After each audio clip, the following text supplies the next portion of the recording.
Kui me vaatame poes ringi, siis lettide pealt võib näha igasuguseid erinevaid mullasegusid ja paljud nendest ongi väga head, väga sobilikud. Natuke eelnevalt võiksime selgeks teha, mis taim meil on ikkagi. Kas ta on selline kõrbetaim, kas ta on rohtne taim, kasvab kuskil sellises soemas, niiskemas kliimas. Et milline umbes võiks olla see pinnas, mida me talle hakkame siis panema. Et näiteks kaktus. Poest kindlasti saab head kaktuste mulda. Võib-olla pisut lähemalt sellest, kuidas me saame väga lihtsalt ise teha kaktuste mulla.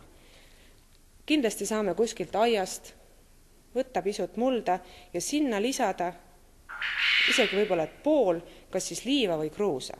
Ja väetist ärme sinna pane üldse.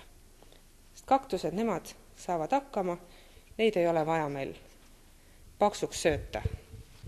Samas näiteks sõnajalg. Väga õrnade lehekestega tahab olla pidevalt niiske. Kindlasti leiame poest talle mõne sobiva segu. Ise võime proovida seda mullasegu teha. Samuti võtame aiast mulda. Näiteks paar osa võtame tavalist peenramulda, paar osa lisame kompostmulda. Temale võib olla umbes selline 1-2 osa, kas siis liiva, kruusa. Ja veel lisame sinna kindlasti paar osa turvast, sest turvas aitab säilitada seda head niiskust, mis sõnajalale väga meeldib. Ja samuti võime sinna segada juba valmis olevaid väetiseid, mida müüakse siis poes kas graanulite näol või selliseid väetiseid kasutada siis pidevalt, kas siis vesilahusena, pulgakeste, terakestena, seda kõike saab juba pärast täiendada. Aga algselt võime ka lisada pikaajalise toimega väetisi mullasegusse. Siis näiteks palm. Reeglina palmid kasvavad suureks ja paljudel ongi kodus juba suured taimed.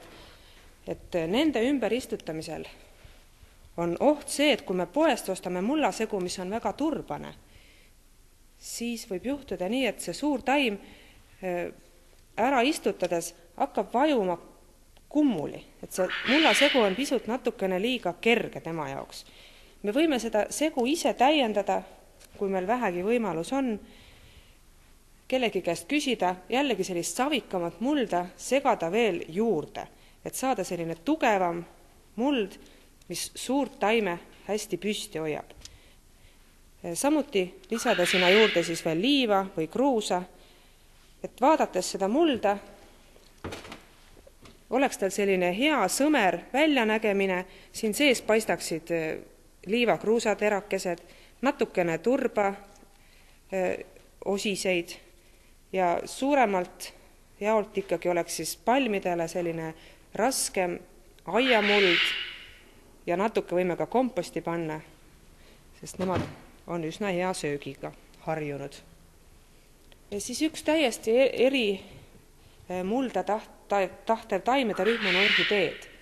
Et nendele on ise väga raske seda õiget mullasegu teha, et soovitan seda osta ikkagi poest, kus on olemas kõik vajalik väetis seal sees ja orhidee muld peab olema hästi sõmer, seal sees on kindlasti selliseid kooretükke, et õhuline, väga õhulist muld tahavad orhideed. Et sellise mullasegu tegemisel me võib-olla jääme ise hätta. Et kõige lihtsama, parema mulla, et see ei pea olema mingi imeasi, me saame siis, kui me ise aiast võtame mulda natukene ühest kohast, natukene teisest kohast. Võtame näiteks peenra pealt paar osa, kompostiunnikust paar osa, siis lisame ühe osa liiva või kruusa ja mõnele taimele ka väga meeldib, kui me paneme sinna natukene turvast. Turvast on ka müügil eraldi, nii et seda me saame ka segada. Et kui siis ikkagi meil see istutus käimas on, siis kõige olulisem on siiski see, et me teeme kindlaks oma taimevajadused. Et me ei hakka siin näiteks sõnajalgadele panema kaktuste mulda, kaktuseid istutama orhidee mulda, palmi panema ka mõnda väga kergesse mullasegusse, sest tema tahab just sellist tihedamat, raskemat mulda. Et see ongi nagu esimene asi selgeks teha, mida meie taim laias laastus nõuab.